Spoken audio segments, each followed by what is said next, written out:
Maverick traders, welcome out to your trading room. Corey here with you as we prepare for the week ahead, September 8th through the 12th. Let's get to it. We're always going to take you through news of the week. We're going to talk about broad markets. We're going to break down sectors and score them from bullish to bearish, and we're going to highlight our very best trade ideas.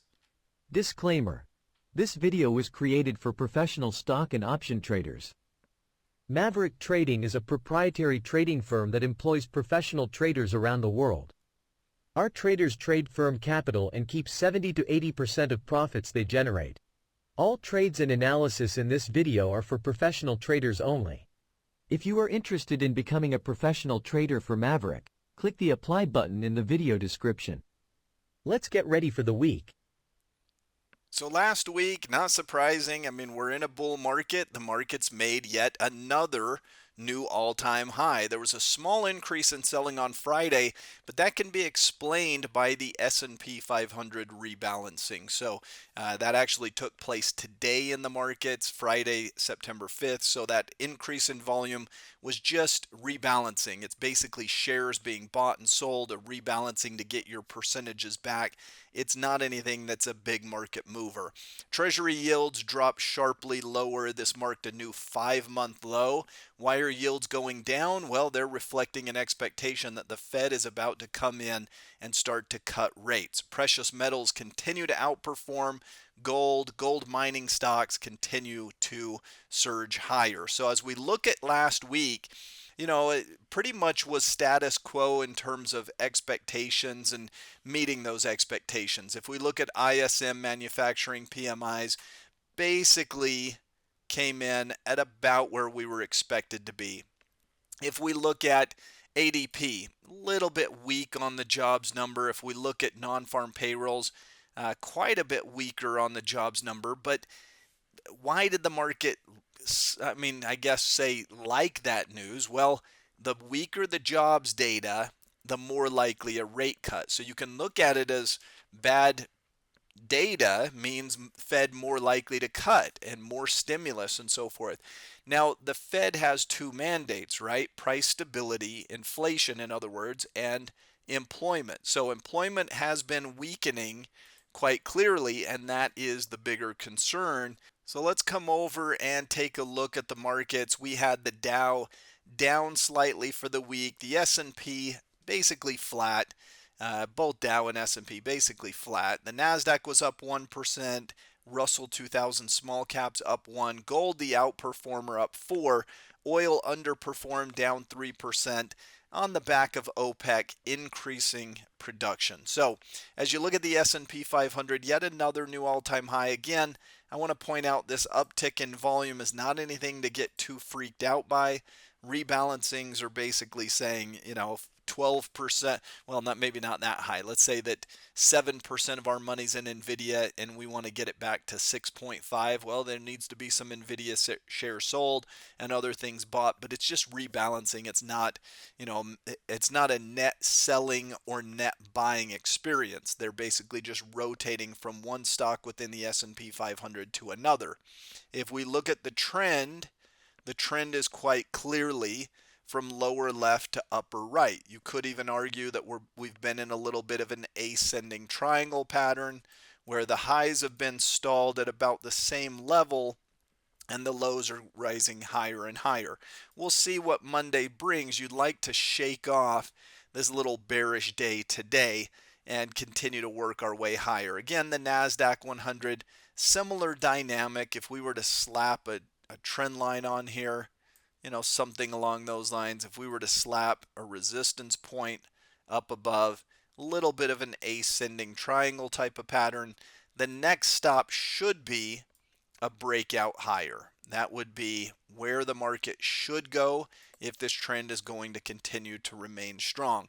As we look at the heat map for the week, Google, with a big outperformance, and then gold down here. You can kind of see Newmont mining bright green, that area of the market. Now, Newmont is really the only one represented in this S&P 500 chart. So if you want to see gold, you got to look right down there and you can see it. Why did Google go up so much? Well, they basically had some antitrust decisions and they went Google's way, so it was news related. It's not something that can continue to happen, but look, Google's been strong. Broadcom shot up sharply on Friday. It is worth noting that Nvidia finally gave up some ground. This has been a stock that has been a rocket ship for some time. Market outlook for the week ahead. Look, we are bullish. We are in a bull market.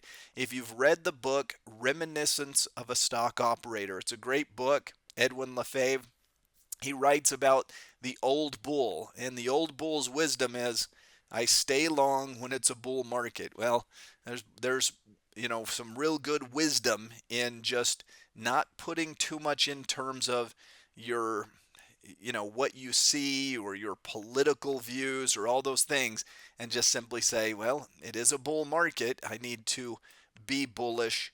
We know that this seasonality period between September 1st to October 15th is historically the weakest. OPEC plus increased supply. Could that continue to weaken the energy sector? We shall see, but nothing too major happening there. Inflation data, CPI is out on Thursday. The forward markets are pricing in a 96% probability of a rate cut at this next meeting. I think it's pretty much a sure thing, as those percentages suggest. What could derail that decision? Well, only inflation. The Fed has been on record as saying the only thing that gives them pause is inflation numbers. And so, because they're a little bit concerned about inflation, that's what they've been waiting for. Now, do we get inflation data this week? You bet we do. It's right here, Thursday morning. We get core CPI, CPI month over month in the yearly number. What really market participants are going to be watching for are to make sure that these don't hit a lot higher than expected. If the CPI numbers there came in at 0.4%, if the year over year started to hit 3% or higher, then the markets could have a little mini freak out perhaps and say, well, maybe they won't rate cut. I don't think that's likely, and frankly, even if they did tick up just a little bit more than expected, I think the Fed would still go ahead with a 25 basis point rate cut, but that would be the only thing at this point that could really derail those rate cuts from coming.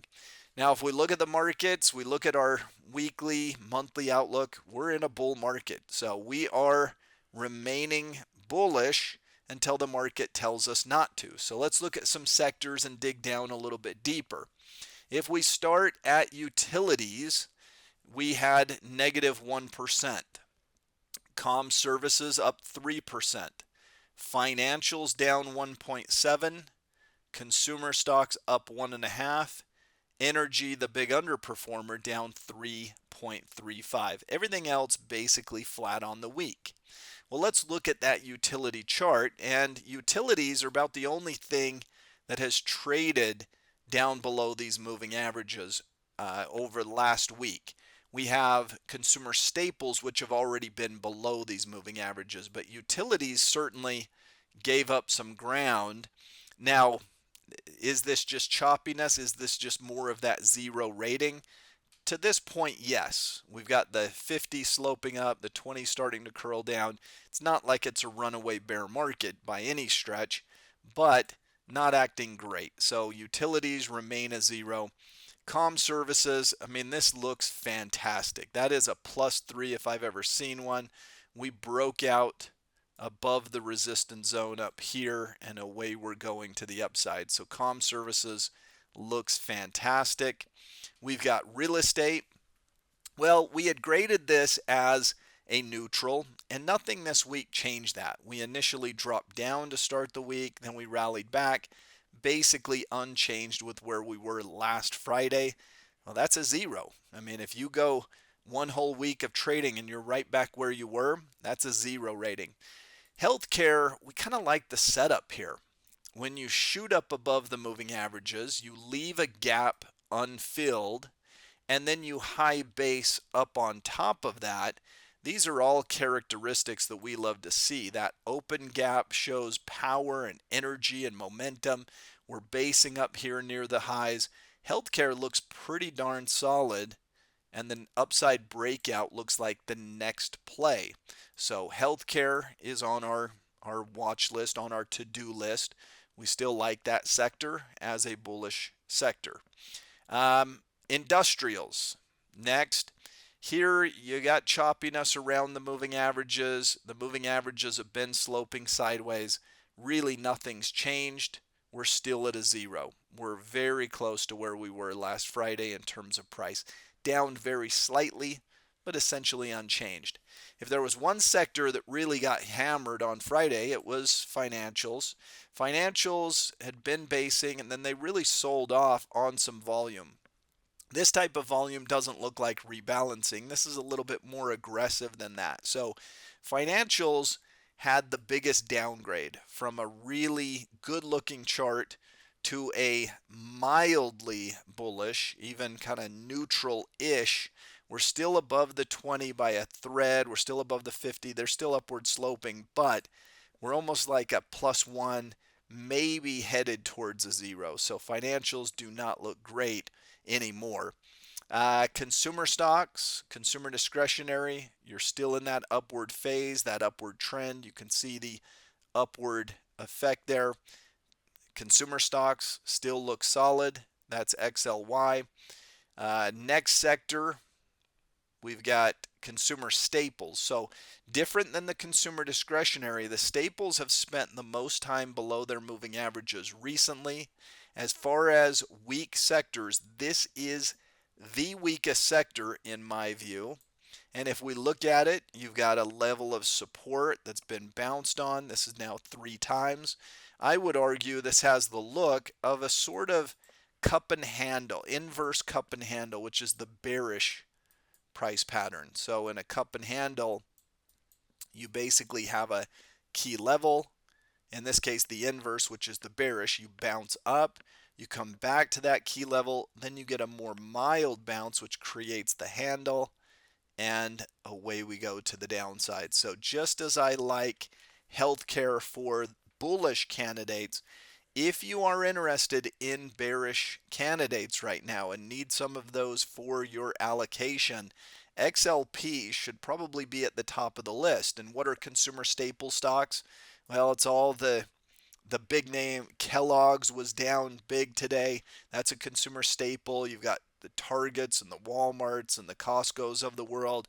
You also have the home products, Procter and Gamble, Clorox, Colgate, etc. They are all potential candidates to look through as possibilities, but consumer staples looking on the weaker side of things. So they're the only sector that I graded with a negative at this point in time.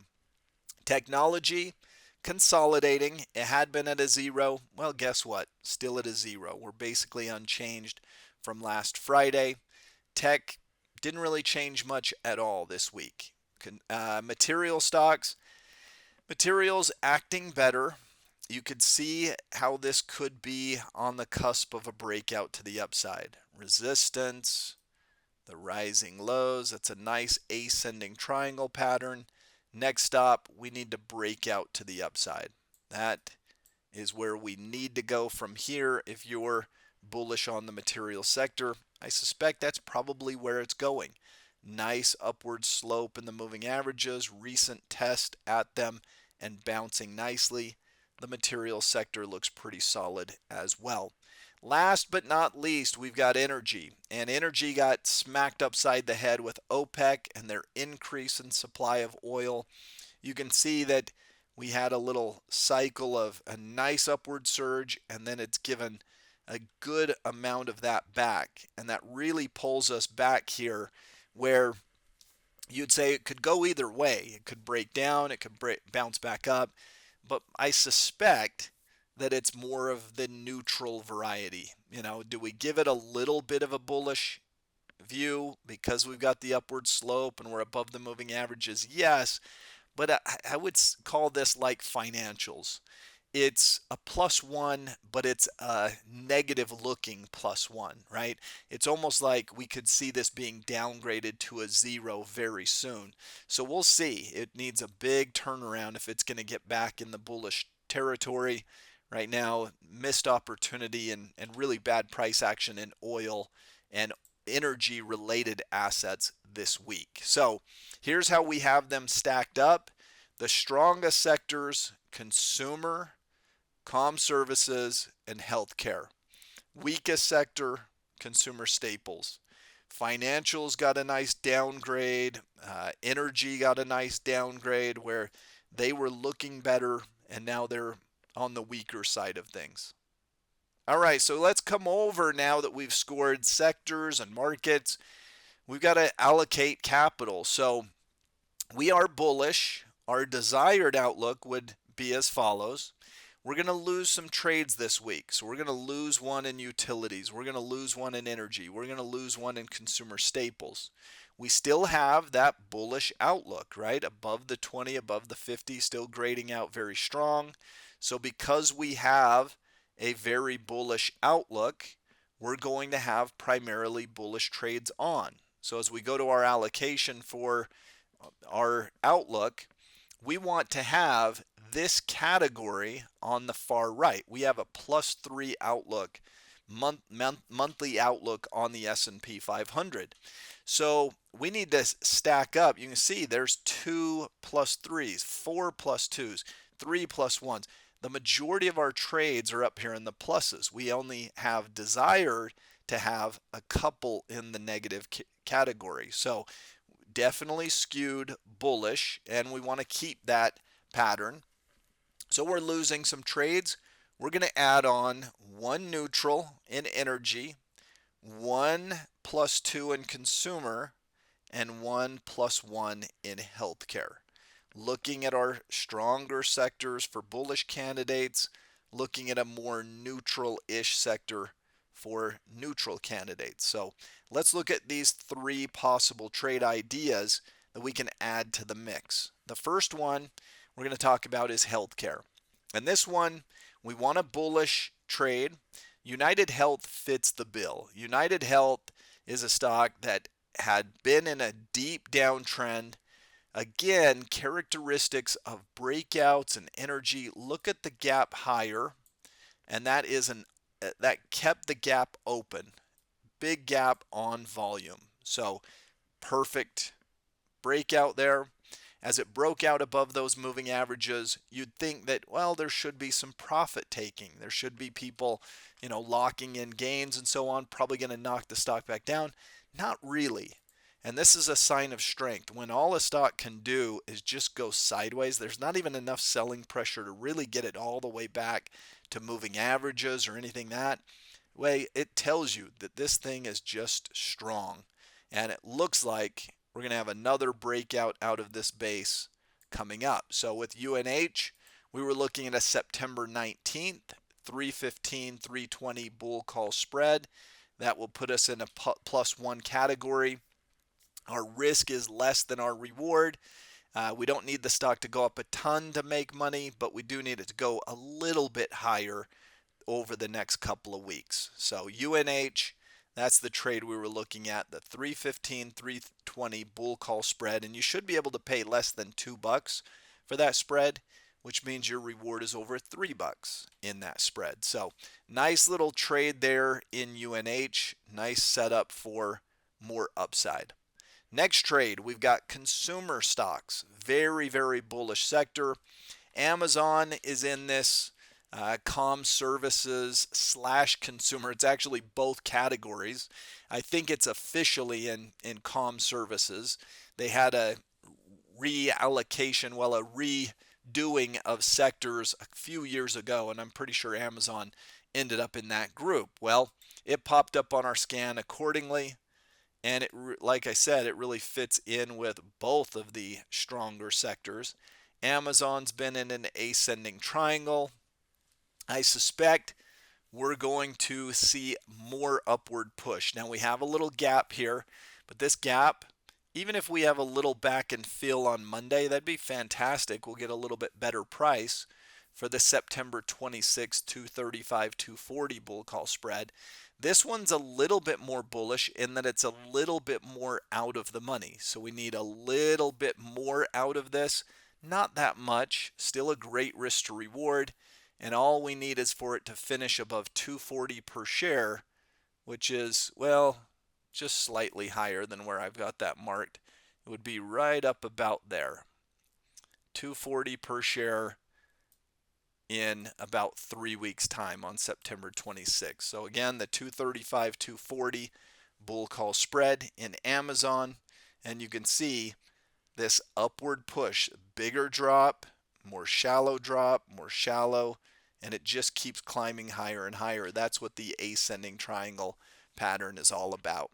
Last but not least, we've got a new trade in energy. We had a fantastic trade in energy. ExxonMobil, which had an expiration of today, pretty much landed on top of the strike. So if you played that, I think it was the 106, 110, 114, or something like that. Butterfly, that one panned out perfectly.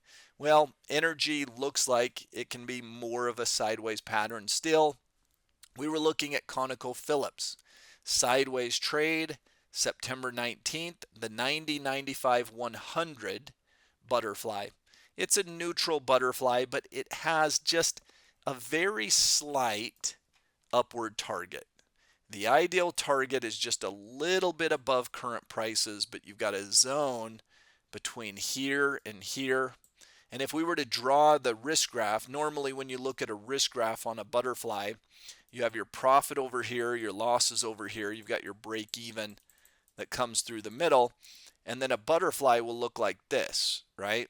Where all your profit is in this zone. Well, this particular trade in ConocoPhillips, if we were to draw that butterfly, it would look something like this, where you would have max losses if it were below 90 or max losses if it were above 100. But as it's closer and closer to 95, the more profit you would have. So if we drew the risk graph this way, what you would see is that you make more and more money the closer it is to $95 per share. Doesn't matter if it's at 98, 97, 96, you can still make some money, but the closer you get to right there, the pinnacle of the butterfly is perfect. That's that point right there. So 95 is just a little tiny bit above current prices. So is this a neutral butterfly? Yes. Is it slightly bullish because our target is just slightly above the stock?